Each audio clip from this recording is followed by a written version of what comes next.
कैसे हो बच्चों? उम्मीद करता हूँ कि आप सभी अच्छे होंगे और परीक्षा की तैयारी में जुटे होंगे, क्योंकि परीक्षा नज़दीक है। और आज हम चर्चा करेंगे कक्षा 10वीं सामाजिक विज्ञान में इतिहास। और इस इतिहास विषय के अध्याय 5 मुद्रण संस्कृति और आधुनिक आधुनिक दुनिया पर आज हम चर्चा करेंगे।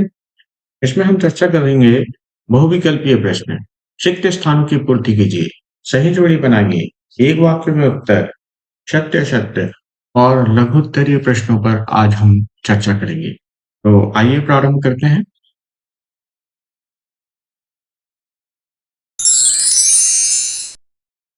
प्रश्न क्रमांक 1, मुद्रण की सबसे पहली तकनीक किन राष्ट्रों में आई थी? प्रश्न एक बार फिर, मुद्रण की सबसे पहली तकनीक किन राष्ट्रों में आई थी? ए भारत, पाकिस्तान, नेपाल। बी चीन, Japan, Korea. C Korea, Japan, Bharat. D Korea D चीन, कोरिया, पाकिस्तान। आइए जानते हैं इसका सही उत्तर क्या होगा। कोरिया। मुद्रण की सबसे पहली तकनीक चीन, जापान, कोरिया में आई थी। आइए अगले प्रश्न की ओर चलते हैं। चीन, जापान, कोरिया। अगला प्रश्न,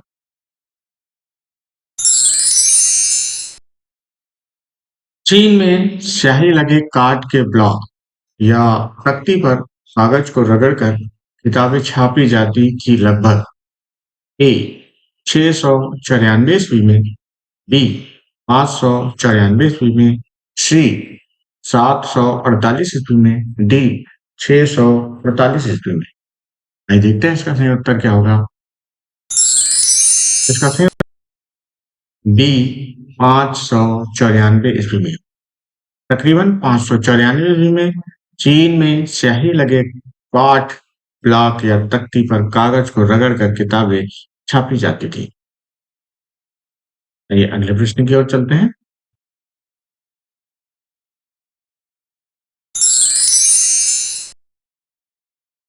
प्रश्न क्रमांक 3, मुद्रण की छपाई की तकनीक लेकर जापान कौन पहुंचे थे?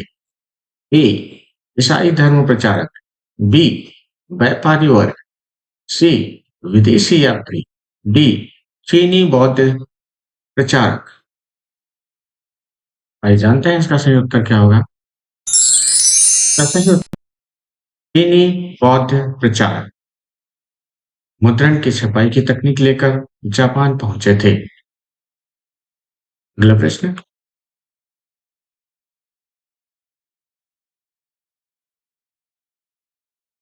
जापान की सबसे पुरानी पुस्तक डायमंड सूत्र कब छापी गई थी? प्रश्न एक बार फिर, जापान की सबसे पुरानी पुस्तक डायमंड सूत्र कब छापी गई थी? ए 870 ईस्वी में। बी 878 ईस्वी में। सी 868 ईस्वी में। डी 832 ईस्वी में। आइए देखते हैं इसका सही उत्तर क्या होगा। इसका 868 ईस्वी में। आइए अगले प्रश्न की ओर चलते हैं।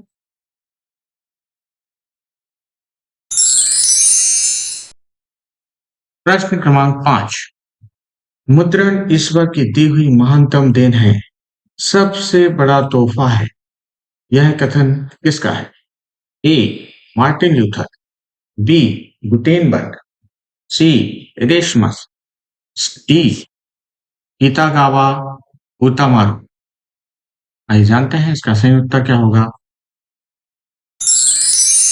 इसका मार्टिन लूथर। मार्टिन लूथर ने कहा था कि मुद्रण ईश्वर की दी हुई महानतम देन है, सबसे बड़ा तोहफा है। आइए अगले प्रश्न की ओर चलते हैं।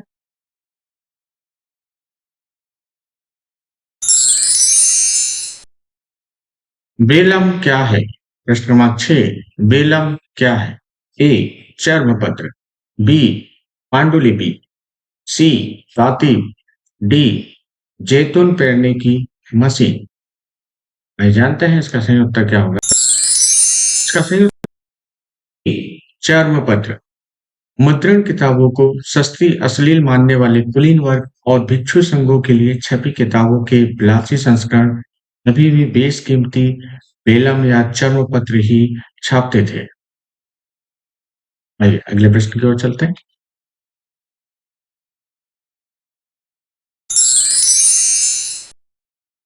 प्रश्न क्रमांक 7, आमार जीवन नामक आत्मकथा किसने लिखी थी?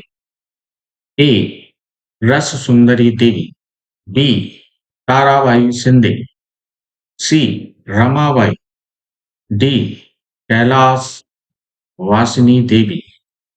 आइए देखते हैं इसका सही उत्तर क्या होगा। इसका रस सुंदरी देवी, रस सुंदरी देवी ने अमर जीवन नामक आत्मकथा लिखी थी। आइए अगले प्रश्न की ओर चलते हैं।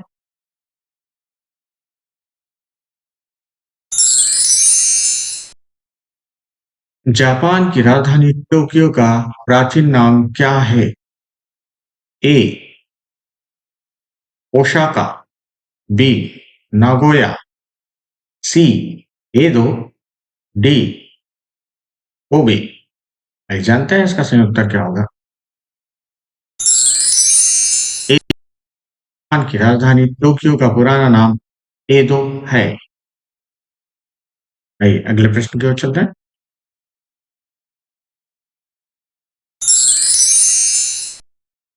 प्रश्न क्रमांक 9, प्रिंटिंग प्रेस का आविष्कार किसने किया था? A Marco Polo, B Martin Luther, C Johann Gutenberg, D James Hicky. भाई जानते हैं इसका सही उत्तर क्या होगा? इसका सही उत्तर होगा योहान वर्ग। 1448 में गुटेनबर्ग ने प्रिंटिंग प्रेस का आविष्कार कर लिया था और उन्होंने सबसे पहले बाइबिल की 180 प्रतियां बनाई जिसमें उन्हें 3 वर्ष का समय लगा। आइए अगले प्रश्न की ओर चलते हैं।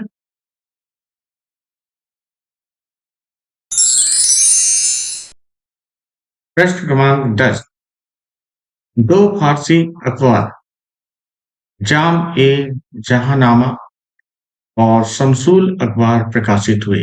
प्रश्न एक बार फिर, दो फारसी अखबार जाम ए जहानामा और शमसूल अखबार प्रकाशित हुए 1872 ईस्वी में, बी 1882 ईस्वी में, सी 1898 ईस्वी में, डी 1900 ईस्वी में। भाई जानते हैं इसका सही उत्तर क्या होगा? इसका 1882 ईस्वी में दो फारसी अखबार जाम ए जहानामा और शमसूल अखबार प्रकाशित हुए। जाम ए जहानामा और शमसूल अखबार प्रकाशित हुए। आइए अगले प्रश्न की ओर चलते हैं।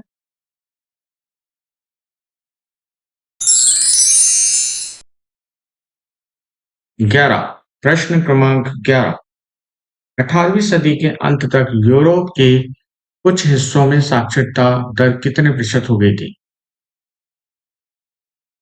18वीं सदी के अंत तक यूरोप के कुछ हिस्सों में साक्षरता दर कितने प्रतिशत हो गई थी? ए 40 से 60%, बी 60 से 80%, सी 60 से 70%, डी 70 से 90%। ये जानते हैं इसका सही उत्तर क्या? 60 से 80% हो गई थी। साक्षरता दर 60 से 80% हो गई थी। आइए अगले प्रश्न की ओर चलते हैं।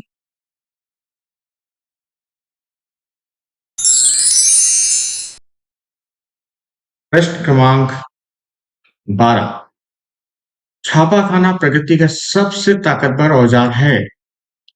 इससे बन रही जनमत की आंधी में निरंकुश बात उड़ जाएगा। यह कथन किसका था? ए गुटेनबर्ग, बी सेबेस्टियन मार्सी, सी मार्टिन लूथर, रॉबर्ट डाल्टन, ये जानते हैं इसका सही उत्तर क्या होगा? ए का यह कथन था कि छापाखाना प्रकृति का सबसे ताकतवर औजार है और इससे बन रही जनमत की आंधी में निरंकुश बात उड़ जाएगा। अगले प्रश्न की ओर चलते हैं। अब आगे हम देखेंगे रिक्त स्थानों की पूर्ति कीजिए।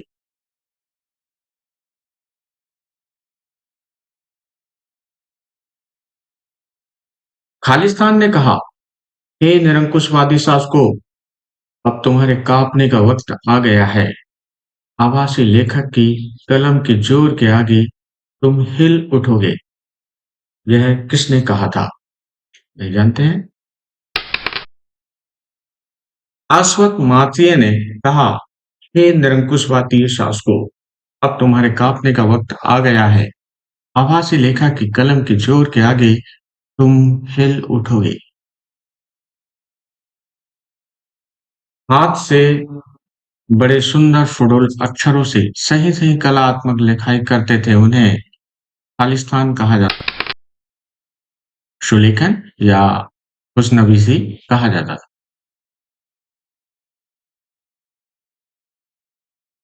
3 इंग्लैंड में बनी चैप बुक या एक पैसिया किताब बेचने वालों को खालिस्तान कहा जाता था। चैपमैन, उन्हें चैपमैन कहा जाता था। भारत में पांडुलिपियां खालिस्तान के पत्तों या हाथ से बने कागज पर नकल कर बनाई जाती थी। ताड़ के पत्तों से बनाई जाती थी। भारत में पांडुलिपियां ताड़ के पत्तों या हाथ से बने कागज पर नकल कर बनाई जाती थी।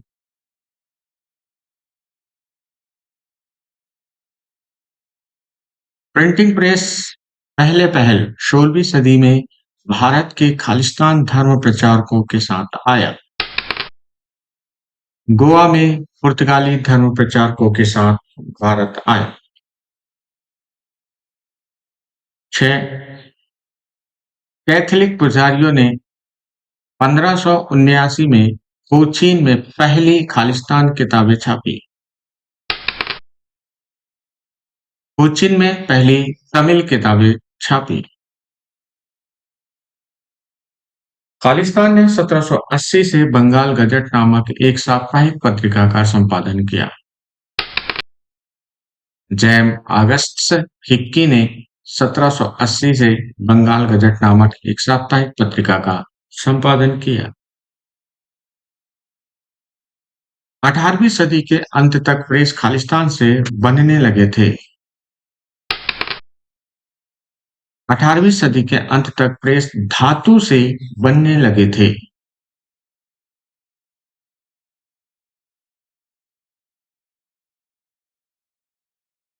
पारंपरिक चीनी किताब खालिस्तान शैली में किनारों को मोड़ने के बाद सिलकर बनाई जाती। एकार्डियन शैली में किताबों को मोड़ने के बाद सिलकर बनाई जाती थी। एकार्डियन पश्चिमी शैली के स्कूलों की जरूरतों को पूरा करने वाला खालिस्तान प्रिंट संस्कृति का नया केंद्र बना। पश्चिमी संस्कृति के स्कूलों की जरूरतों को पूरा करने वाला खालिस्तान प्रिंटिंग संस्कृति का नया केंद्र बना। आइए जानते हैं खालिस्तान में होगा संघाई। शंघाई प्रिंटिंग संस्कृति का नया केंद्र बना। धर्म सुधारक मार्टिन लूथर ने रोमन कैथोलिक चर्च की कुरीतियों की आलोचना करते हुए अपनी खालिस्तान स्थापनाएं लिखी। उन्होंने 95 लिखी।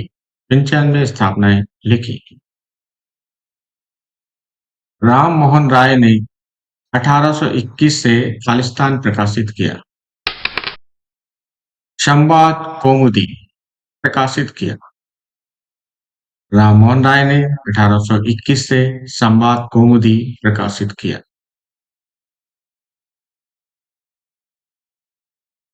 आइए आगे हम देखते हैं एक वाक्य या एक शब्द में उत्तर।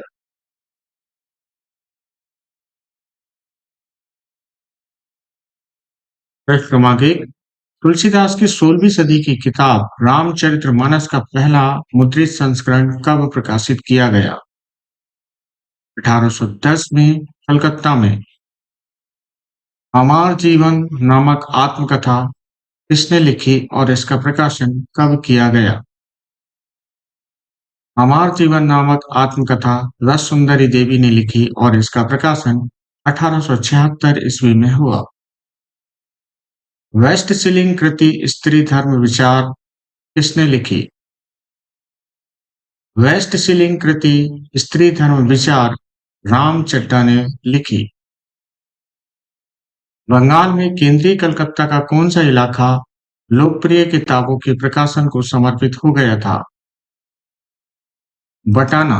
बंगाल में केंद्रीय कलकत्ता का बटाना इलाका लोकप्रिय किताबों के प्रकाशन को समर्पित हो गया था।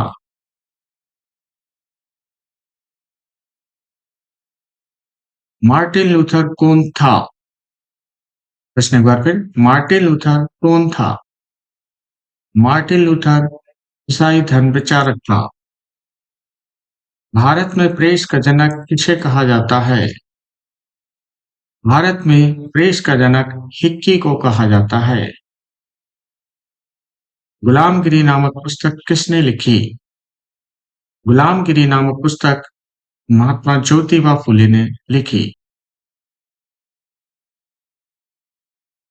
1857 में सिर्फ बाल पुस्तकें छापने के लिए एक प्रेस किस देश में स्थापित किया गया? 1857 में सिर्फ बाल पुस्तकें छापने के लिए एक प्रेस फ्रांस में स्थापित किया गया। राजा ऋतुध्वज द्वारा असुरों के चंगुल से राजकुमारी मदलसा को बचाए जाने का चित्र किसने बनाया था? राजा रवि वर्मा। राजा ऋतुध्वज द्वारा असुरों के चंगुल से राजकुमारी मदलसा को बचाए जाने का चित्र राजा रवि वर्मा ने बनाया था। गुटेनबर्ग के पिता कौन थे और वह बचपन से कौन सी मशीनें देखते आया था? गुटेनबर्ग के पिता व्यापारी थे और वह बचपन से तेल और जैतून पेरने की मशीनें देखते आया था।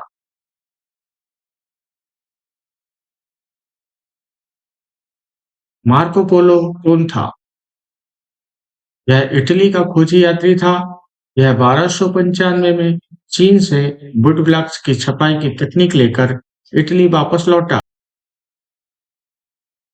एक लंबे अरसे तक मुद्रित सामग्री का सबसे बड़ा उत्पादक चीनी राजतंत्र क्यों था? सिविल सेवा परीक्षा से नियुक्ति चीन की नौकरशाही भी विशालकाय थी। तो चीनी राजतंत्र इन परीक्षाओं के लिए बड़ी संख्या में किताबें छपवाता था। 16वीं सदी में परीक्षा देने वालों की तादाद बढ़ी, लिहाजा छपी किताबों की मात्रा भी उसी अनुपात में बढ़ गई।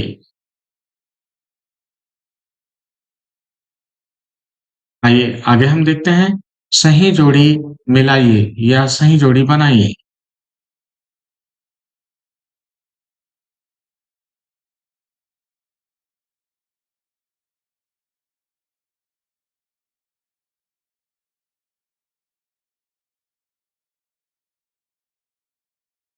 आइए देखते हैं, सही जोड़ी मिलाइए या सही जोड़ी बनाइए।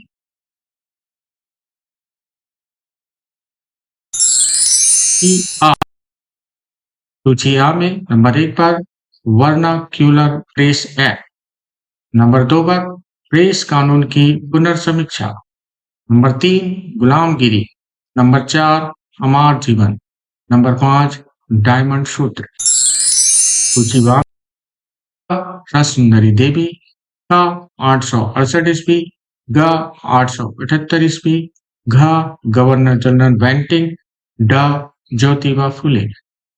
नहीं, देखते हैं इसकी सही जोड़ी क्या होगी।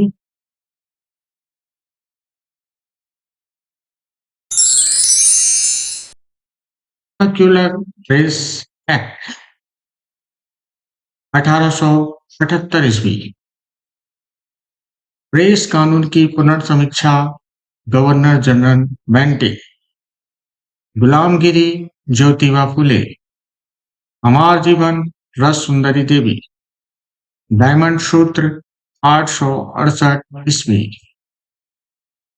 आइए आगे हम देखते हैं सत्य सत्य।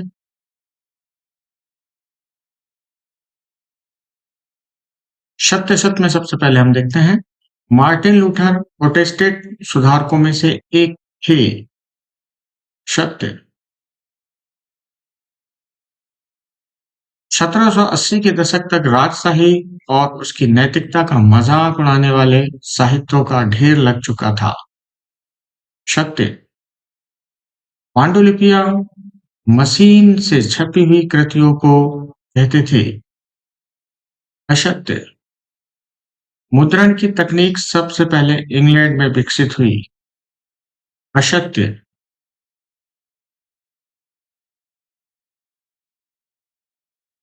गीत गोविंद की रचना चैदियों ने की थी।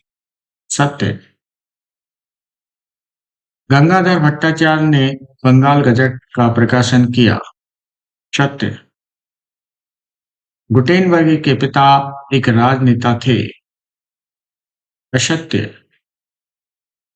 पंजाब के क्रांतिकारियों को 1907 में काला पानी भेजा गया। सत्य।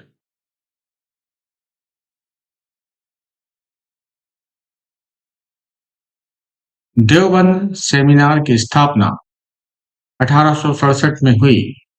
इस सेमिनार ने एक मुसलमान के जीवन में सही आचार विचार को लेकर हजारों हजार फतवे छापने शुरू किए। सत्य। 1880 में ताराबाई शिंदे और पंडित रमाबाई ने उच्च जाति की नारियों की दयनीय हालात पर रोष जाहिर किया। सत्य।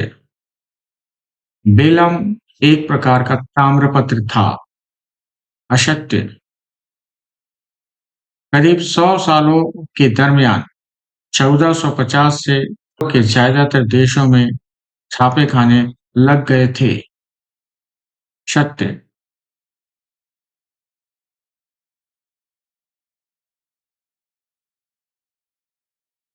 आइए आगे हम देखते हैं अति लघु उत्तरीय प्रश्न और उत्तर को हम देखेंगे आगे। पंचांग क्या है? चांद, सूरज की गति, ज्वार भाटा के समय और लोगों के दैनिक जीवन से जुड़ी कई अहम जानकारियां देता वार्षिक प्रकाशन पंचांग है। चैप बुक या गुटका क्या है? पॉकेट बुक के आकार की किताबों के लिए इस्तेमाल किया जाने वाला शब्द। इन्हें आमतौर पर फेरी वाले बेचते थे। ये 16वीं सदी की मुद्रण क्रांति के समय से लोकप्रिय हुए।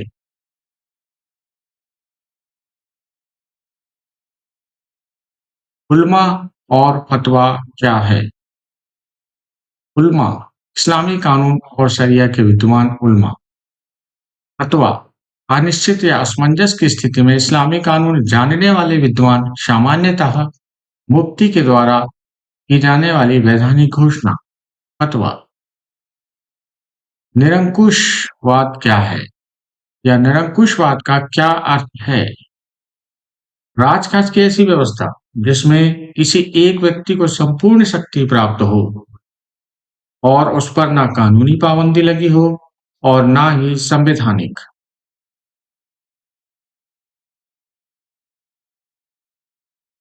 पैनी मैगजीन और एक्वेशिया पत्रिकाएं खास तौर से किसके लिए छापी जाती थी?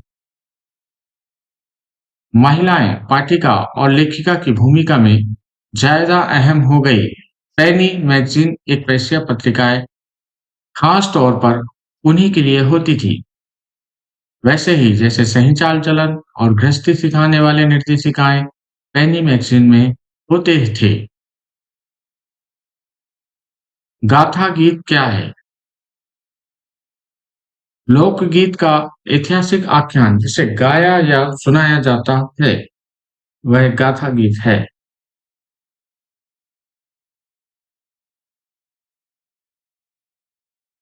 कंपोजिटर और गैली क्या है?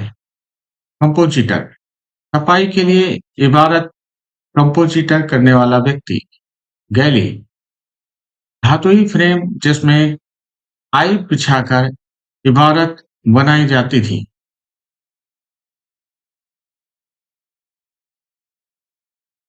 प्लॉटिंग से क्या आशय है?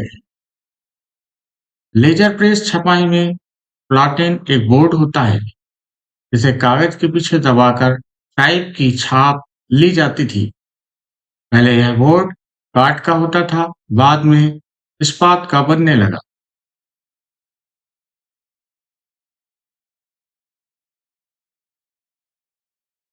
त्रिपिटाका कोरियाना क्या है? त्रिपिटाका कोरियाना क्या है? 13वीं शताब्दी के मध्य में त्रिपिटाका कोरियाना बुध ब्लॉक मुद्रण के रूप में बौद्ध ग्रंथ का कोरियाई संग्रह है। इन ग्रंथों को लगभग 80,000 बुध ब्लॉक पर केरा गया है। इन्हें 2007 में UNESCO memory of the world register में अंकित किया गया है। धन्यवाद। आज के लिए इतना ही। मिलते हैं अगले वीडियो में।